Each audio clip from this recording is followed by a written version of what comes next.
Maternity leave and extended vacations are a couple things that the women that I work with regularly come to me to ask help planning for. And I mean, this is just common sense because one of the reasons that we became entrepreneurs is so that we can have a lifestyle that supports the things that we value, whether that's family and child rearing or seeing the world.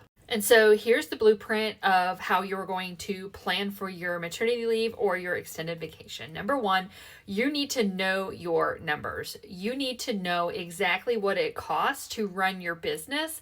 And then you need to know how much you are going to need per month during your leave to support your living expenses.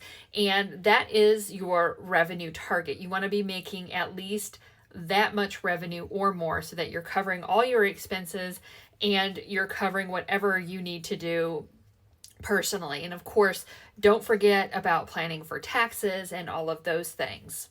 And what I mean by that is the income tax that you're going to have to pay is going to be in the number. How much does it cost to run your business? The next thing you're going to consider if you're going to go on maternity leave or an extended leave of absence for vacation or what have you is training a backup. Now, it doesn't matter even if you only have a digital business where you're selling digital products and you don't have one-on-one client support, there's still going to have to be somebody that's handling order fulfillment, handling customer disputes, staying on top of your receipts, making sure that they're there to fight any chargebacks, etc. Because you want to totally disconnect when you're bonding with your baby or when you're traveling around the world. And so you're going to have to pay somebody and make sure that they're there to really handle those day-to-day things so that the client experience doesn't go down. Because what we don't want to happen is to go on this extended leave or this maternity leave and come back to a lot of unhappy clients. We want to come back refreshed, ready to go, and like the business should operate as if you were always there.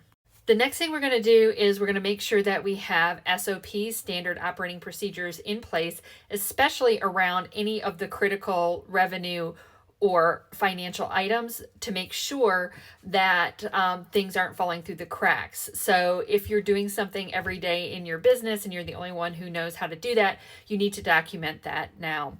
And I would suggest, especially if you are a seven-figure entrepreneur, you should already have an outsourced CFO.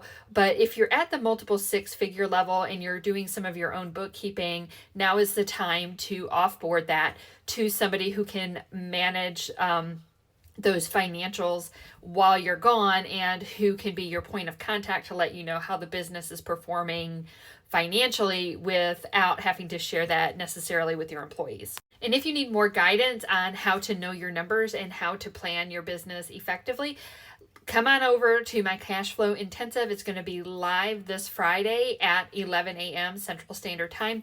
And if you've missed it, it will be up there. A replay will be loaded on my Stand Store. So it's completely free and it'll give you actionable advice on how to know your numbers so that you can grow that bank account balance.